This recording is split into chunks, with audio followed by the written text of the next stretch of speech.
Hello friends, তোমরা কেমন আছো? আমি খুব ভালো আছি। তো আজকে আমি তোমাদের সাথে শেয়ার করছি একটা ফুডি ব্লগ, যেটা হচ্ছে আমি বাপের বাড়ি গিয়েছিলাম। তো মাকে বললাম খুব বিরিয়ানি খেতে ইচ্ছা করছে। তো মা বিরিয়ানি করার জন্য সব রেডি করে ফেলেছে। দেখলে চিকেন কাটা পিস হয়ে গেছে, আর এখানে আলু, পেঁয়াজ, রসুন, আদা সব বাটাবুটি হয়ে গেছে, চালও ভিজানো হয়ে গেছে। আর আমাকে মা মশলাটা মানে ভেজে দিয়েছে। মা বললো গুঁড়ো করে দে, তাই গুঁড়ো করে দিচ্ছি। তোমাদেরকে আমি পরে শর্ট ভিডিওতে দিয়ে দেবো মশলাটা কি কি আছে আর কিভাবে গুঁড়ো করছি, আমি সেটা তোমাদেরকে দেখিয়ে দেব। এখানে অনেক কিছুই মশলা আছে যেটা বিরিয়ানিতে ব্যবহার করা হয়।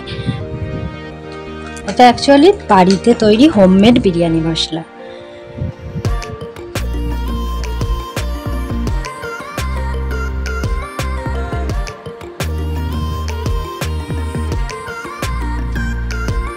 তো আমি এক হাতে পারছিলাম না, তাই আগে কিছুটা গুঁড়ো করেছিলাম, তো সেটাই দেখিয়ে দিচ্ছি। এইভাবে মিহি করে গুঁড়ো হবে। দেখো, চালে ডালচিনি এলাচটা তখন দিতে ভুলে গেছিলো মা, তাই পরে দিয়ে দিয়েছে। ডালচিনি, এলাচ, তেজপাতা সব কিছু দিয়ে দিয়েছে। তো চালটা 2 ঘন্টার মতো ভেজাবে। মা মাংসটা কষিয়ে ফেলেছে, আর কিছুটা কষানো হবে। আর হাঁড়িতে ভাতও বসানো হয়ে গেছে, ভাতটা ফুটলেই হয়ে যাবে।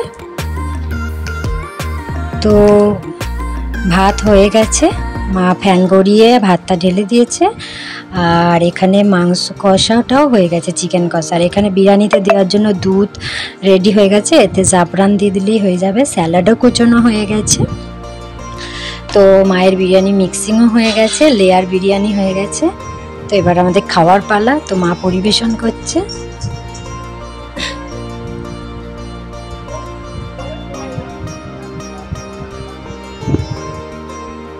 এটা আমাকে আমার